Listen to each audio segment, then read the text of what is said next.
আল্লাহ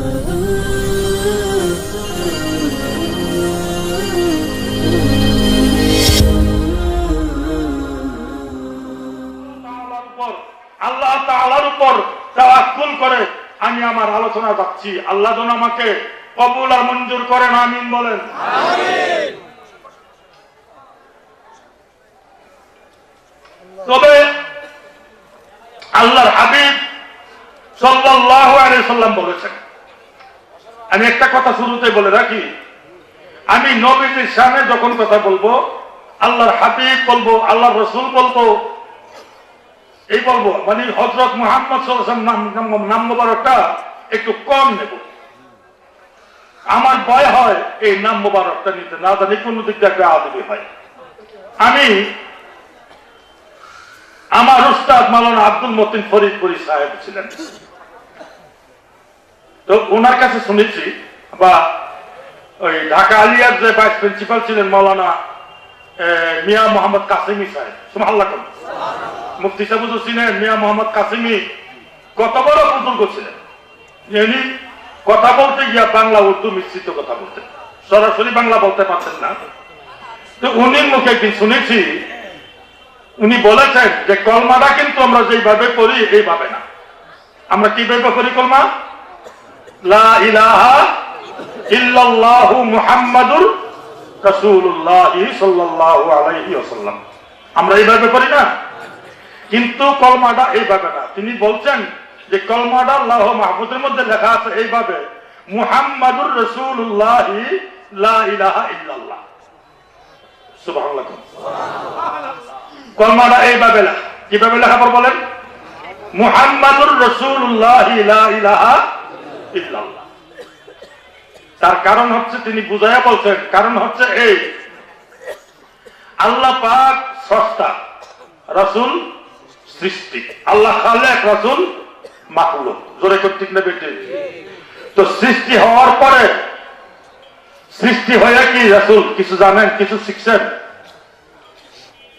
আরে আপনি বলেন, আপনার একটা ছেলে আব্বা ডাকে, আপনাকে আব্বা ডাকেন, আপনার আব্বা ডাকে নাকি? আব্বা ডাকে কে? আগে বাপে আব্বা ডাকে, পরে তাকে শিখে, ঠিক না? তো আল্লাহ পাক নবীকে আগে ডাকছেন, আল্লাহ পাক অপেক্ষা করেছেন নবীজি আল্লাহ জিকির করেন কিনা। তো সৃষ্টি হয়ে গেল, তিনি জিকির জানেন না, জিকির করবেন কেমন? জানে জিকির? জানেন না। তো আল্লাহ পাকের উদ্দেশ্য ছিল আল্লাহ রাসূলের পাকের মাধ্যমে প্রকাশ হবে, না কোন উদ্দেশ্য আছে? আল্লাহ রাসূলের মাধ্যমে প্রকাশ হবেন, রাসূলের আল্লাহর নামটা আগে বলবেন, আল্লাহর জিকিরটা রাসূল করবেন, এটা আল্লাহর ইচ্ছা ছিল। কিন্তু রাসূল তো জানেন না জিকির, জানলে না করতো। তো আল্লাহ পাক বলতে আরম্ভ করলেন, আকা মুহাম্মদ হাবিবুল্লাহ, আকা মুহাম্মদ হাবিবুল্লাহ, সুবহানাল্লাহ। কে বলতেছেন আগে? আল্লাহ বলতেছেন। কি বলতেছেন? আল্লাহ কি বলতেছেন? আকা মুহাম্মদ, অর্থ কি? আকা মানে কি? প্রিয়। মুহাম্মদ আল্লাহর প্রিয় দোস্ত, মুহাম্মদ আল্লাহর প্রিয় দোস্ত। এটা আমার উস্তাদ বলেছেন, মিয়া মোহাম্মদ কাসিমি বলেছেন, যে আব্দুল মতিন ফরিদপুরি বলেছেন যে আল্লাহ পাক ৭০,০০০ বার এই কলমাটা পড়ছেন, আকা মুহাম্মদ হাবিবুল্লাহ। কি অর্থ কি? মুহাম্মদ আল্লাহর প্রিয় বন্ধু, মুহাম্মদ আল্লাহর প্রিয় বন্ধু।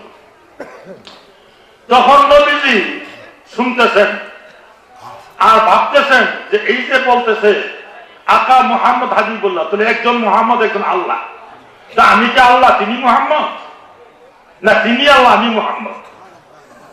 ভাবতেছেন, ভাবতে ভাবতে প্রকাশ হঠাৎ বুঝলেন যে না, এই নিজকে নিজে তো প্রিয় বলা যায় না।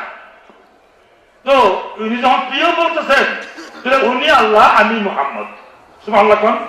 এই কথাটা বুঝে আসলো, তখন তিনি বলে ফেললেন লা ইলাহা ইল্লাল্লাহ, আল্লাহ ছাড়া কোনো মাবুদ নাই। এবার আল্লাহ বলেন আকা মুহাম্মদ হাবিবুল্লাহ, আমার নবী বলেন লা ইলাহা ইল্লাল্লাহ। এইভাবে দুইজনের মধ্যে জিকির চললো আবার ৭০,০০০ বার, সুবহানাল্লাহ, সুবহানাল্লাহ। তাহলে এতে বোঝা গেল এখন মুহাম্মাদের নামটা আল্লাহ আগে লইছে, ঠিক না? এটা কিন্তু লইছে কেন? শিক্ষা দেওয়ার জন্য। এবার কলমাটাও ঠিক এইভাবে লেখা হয়েছে মুহাম্মাদুর রাসূলুল্লাহ লা ইলাহা ইল্লাল্লাহ। তো মিয়া মোহাম্মদ কাসিমি সাহেব বলেছেন, আল্লাহ পরে বললেন যে তোমরা একটা কাজ করো, তোমরা আগে লা ইলাহা ইল্লাল্লাহ বলো, আমার নামটা আগে লও, আমার নাম লইয়া জিকির কইরা তোমাদের গুনাহ মাফ করো, তোমাদের নাপাক মুখটাকে পবিত্র করো, পরে আমার হাবিবের নাম লও, আমার দুষ্টের নাম লও, আমার বন্ধুর নাম লও।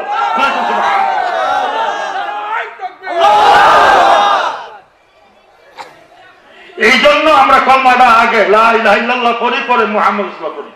এই নামটা, যেই নামটাকে আল্লাহ পাক এত সম্মান করেছেন, এত স্নেহ করেছেন, এত আদর করেছেন, এত মর্যাদা দিয়েছেন, এই নামটা কোন কোন লওয়া আদবের খেলাফ আমি মনে করি।